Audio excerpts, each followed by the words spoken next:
Interesting topic. Let's talk about performing and practicing magic if you have a disability.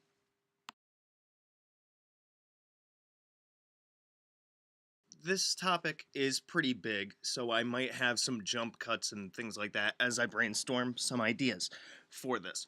But so, just as a background, I have a master's in special education, so I feel like I can talk about this, although there are probably going to be plenty of other people with different ideas and different viewpoints and even a ton of things to add, so drop them in the comments if you have anything to add. So, um, another thing is I have personal experience, and here's another reminder of this, but why do I wear gloves, right? These are actually compression gloves. Compression gloves help with feeling.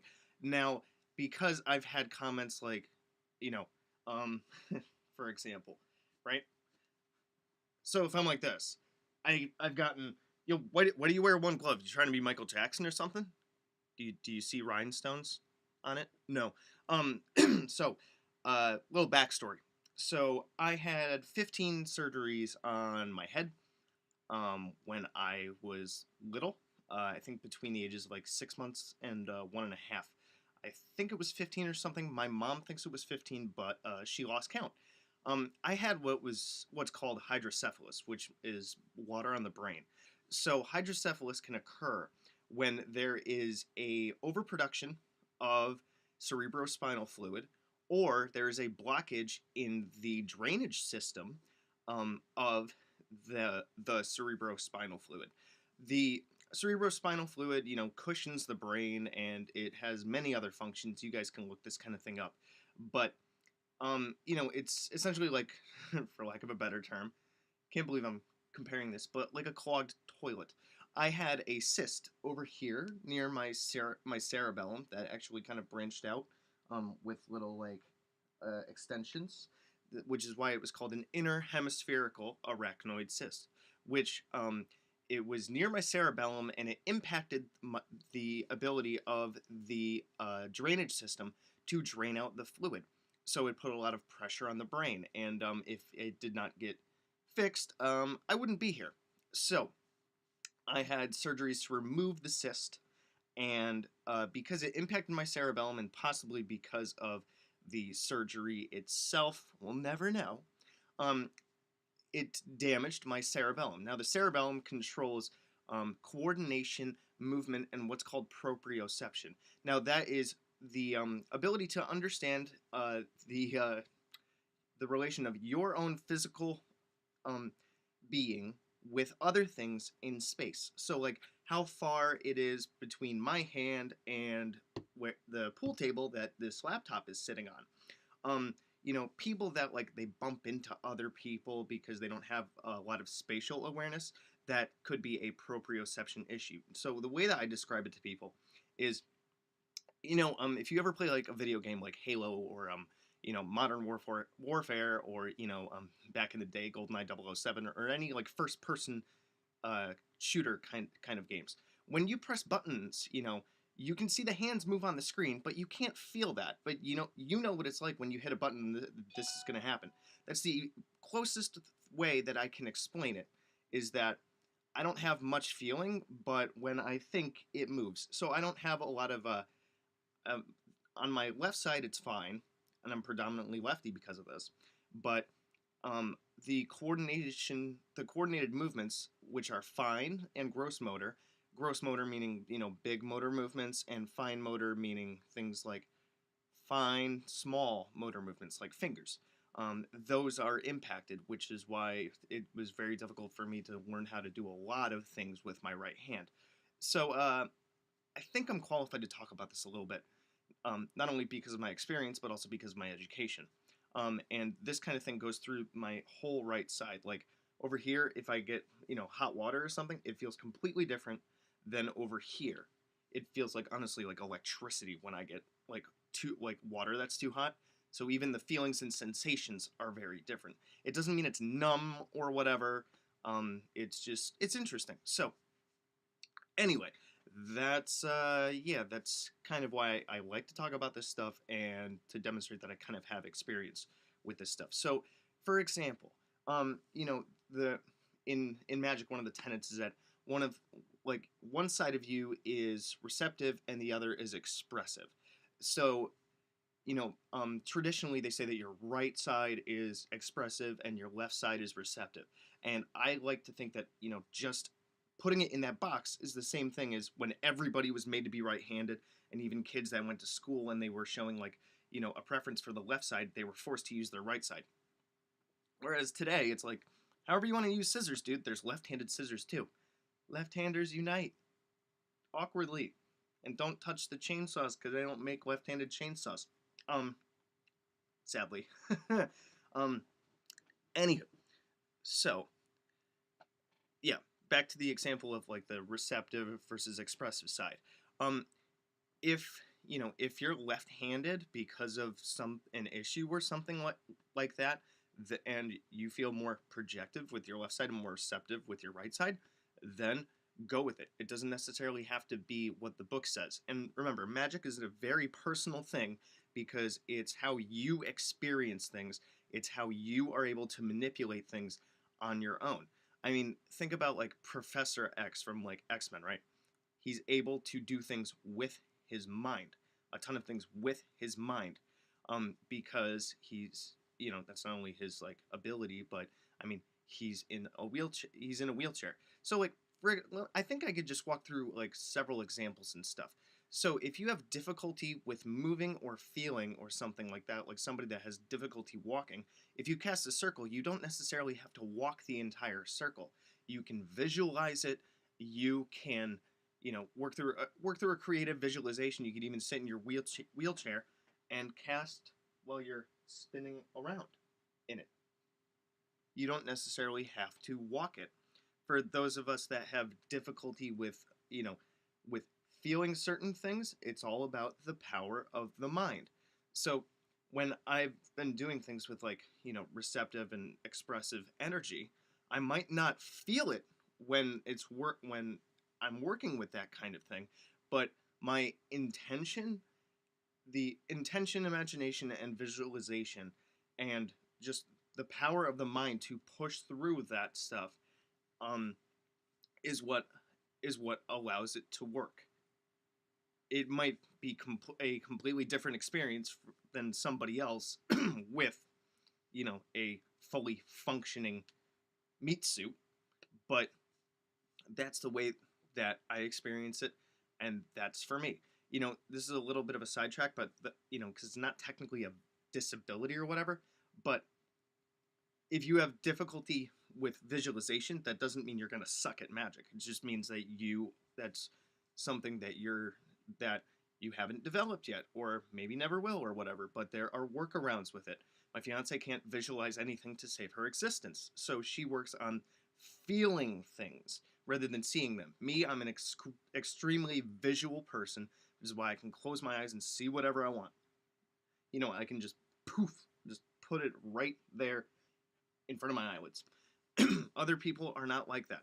So just because you have have difficulty doing something doesn't necessarily mean that, oh, can't do that. Guess you're not qualified to be a magician.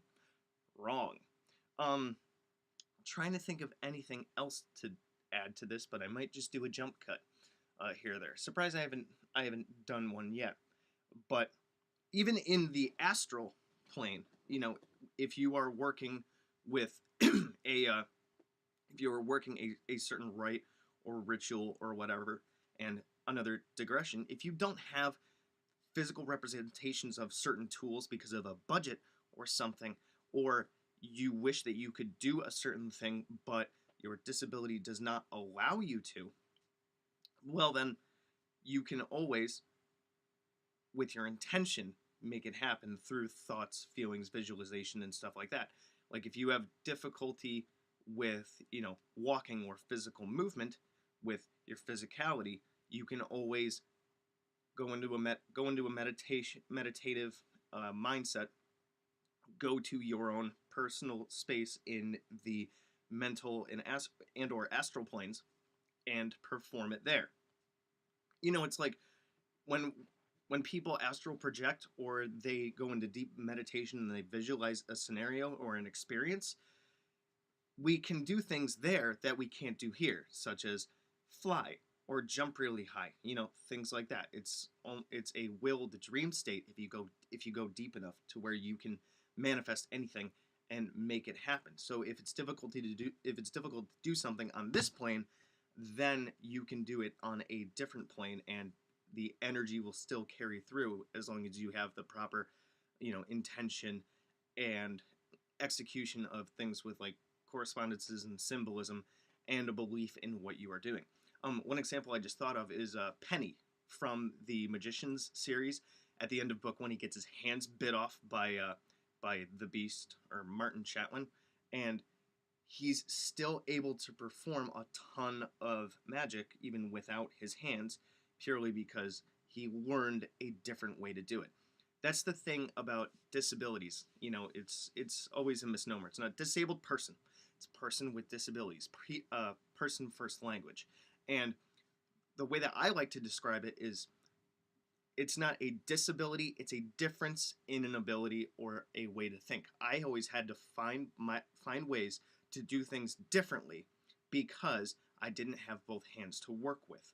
So I was predominantly figuring stuff out with my left hand rather than my right hand. Like buttoning a shirt, I figured that out with one hand. It sucks to do it with two hands because I don't know how to do that because I'm lefty. It's the same way as the next time you go to brush your teeth. Like if you're left-handed, you brush your teeth with your left hand all the time. Try it with your right hand. See how that works. It feels weird. It really does. Because you're trying to do something different than you're used to. It's really interesting when you try to play around with your brain patterns and stuff like that. So even for people that are blind or become blind, if you're like born blind, then people that that were able to see at one point and then became blind, their dreams and things have visual aspects. If you're absolutely born blind and that's it, their dreams have no visual component. At least that's what I read, and that's as far as I know. But the majority of people that are visually impaired still see things like influences of light and stuff. It's just not in focus at all. But you can still do things on different planes, such as the mental plane, that you might not be able to do here. And I know I talked about that, but the idea of talking about those who are visually impaired, yeah, even the people that have lost their hearing or whatever, you can do a lot of things on different planes because it's all energetic. You're not relying on your physical vessel, which may be functioning differently, aka disability. So the biggest thing that I can mention about this stuff is your belief in what you are able to do and making a workaround for it. It's like MacGyvering a device or a situation. You might have to figure out a totally different way of doing it because you don't have the correct tools. It's like rather than bolting something together, you duct tape it together. Like the old car that we just got rid of, which was held together by prayers, duct tape, and bubble gum. Yeah, I've had to MacGyver a whole bunch of stuff. Like I have this kitchen drawer upstairs where it keeps falling apart. I just want to stick duct tape all over it so it just stops because the wood glue is not working. So I'm doing something differently than the way that other people do it because it works for me. So, like I said, even if you are missing a limb or something, it's your ability to feel and intend that action that you want to take that allows you to carry through. Even something like I had this one friend in college who literally did not have a sense of smell. The only thing that he could make sense of in that aspect was extremely strong smells like cleaning products, like Lysol and bleach and things like that. He's like, yeah, it just makes my face feel weird. Well, that's called smelling. He's like, really?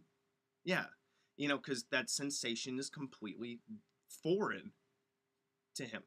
So even if you have a difficulty with that, if when you're in a ritual and you literally have no sense of smell, and you burn something, you can intend and believe and know that just because you can't smell something, you're taking that energy in through that experience and that feeling, where even if you can't smell something, those little particles are still going into your nose. It's like aromatherapy. Even if you can't smell it, if you have no sense of smell, you still might get the benefits of the aromatherapy because you're still breathing it in.